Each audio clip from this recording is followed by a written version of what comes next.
was during the fall semester when Sarah transferred to Helmsdale University, a small college nestled deep in the Appalachian Mountains. She was thrilled to start anew, far away from the bustle of the city. The campus was picturesque, with old brick buildings, dense forests, and winding trails that seemed to lead to nowhere. Despite its beauty, something about the place felt off. The air was thick with a sense of foreboding, like the entire campus was holding its breath, waiting. Sarah quickly befriended her roommate, Emily, a bubbly girl with a penchant for ghost stories.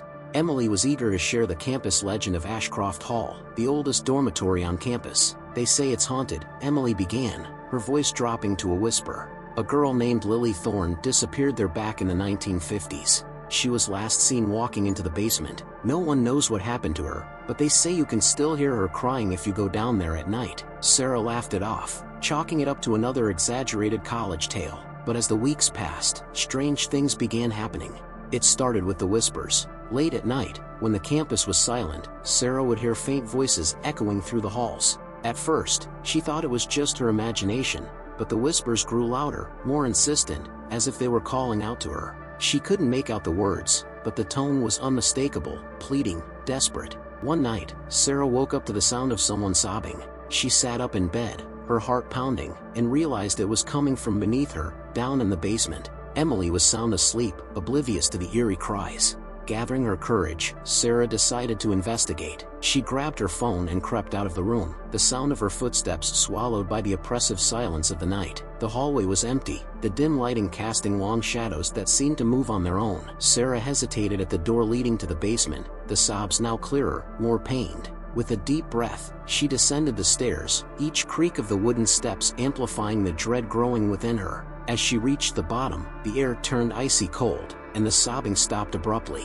The basement was pitch black, save for the faint light from her phone. Sarah swept the light across the room, revealing old furniture, dusty boxes, and cobwebs hanging from the ceiling. Just as she was about to turn back, something caught her eye, a figure standing in the far corner, shrouded in darkness. "Hello?" Sarah called out, her voice trembling. The figure didn't move, but she could feel its eyes on her, watching. Mustering her courage, she took a step closer, her heart racing.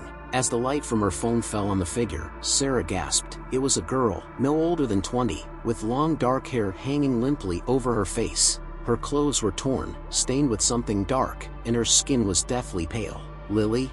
The name slipped out before Sarah could stop herself. The girl slowly lifted her head, revealing hollow, sunken eyes that seemed to stare right through Sarah. She opened her mouth to speak, but no sound came out, only a chilling breeze that made the hairs on Sarah's neck stand on end. The girl raised a trembling hand and pointed to something behind Sarah. Sarah turned, her light revealing a door she hadn't noticed before, old, wooden, with deep scratches marring its surface. She felt an overwhelming urge to open it, to see what lay beyond. But as she reached for the handle, the sobbing started again, louder, more frantic. "Don't." The voice was barely a whisper, but it was enough to freeze Sarah in her tracks. She turned back to the girl, but she was gone, vanished into the darkness. The sobbing continued, now coming from behind the door. Sarah's hand trembled as she touched the handle, the wood cold and rough beneath her fingers. Suddenly, a hand grabbed her shoulder, pulling her back. Sarah spun around to see Emily, her face pale with fear. "What are you doing down here?" Emily hissed. "We need to go, now." "But the girl, Lily, she's here," Sarah stammered, pointing to the corner where the figure had stood. Emily's eyes widened in horror. "Lily," she repeated, her voice barely audible. "Sarah, Lily Thorne's body was found down here 50 years ago. She was murdered." Sarah's blood ran cold. But she's here. I saw her." Emily shook her head, pulling Sarah toward the stairs. "We have to leave, now. This place, it's not safe." Reluctantly, Sarah followed Emily up the stairs, her mind racing. The moment they stepped into the hallway, the sobbing ceased, replaced by an eerie silence that was almost worse. They hurried back to their room, locking the door behind them. That night, Sarah couldn't sleep. Every time she closed her eyes, she saw Lily's face, heard her cries. She needed answers. The next morning, she went to the campus library, determined to find out what had happened to Lily Thorne. After hours of searching through old newspapers and records, Sarah found the article. Lily Thorne, a freshman at Helmsdale University, had been reported missing in 1953.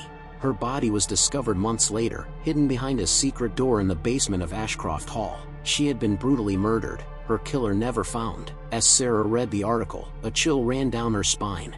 The last person to see Lily alive had described her as a girl with long dark hair, always sobbing about something she couldn't talk about. Sarah's heart sank as she realized the truth. Lily's spirit had never left Ashcroft Hall. She was trapped, reliving her final moments over and over again, crying out for help that would never come. That night, Sarah packed her bags and left Helmsdale University for good. As she drove away, she glanced in the rearview mirror, half expecting to see Lily's ghostly figure watching her leave. But there was nothing, just the dark, twisted silhouette of Ashcroft Hall disappearing into the fog. The sobbing, however, stayed with her, echoing in the back of her mind, a haunting reminder of the horror she had left behind.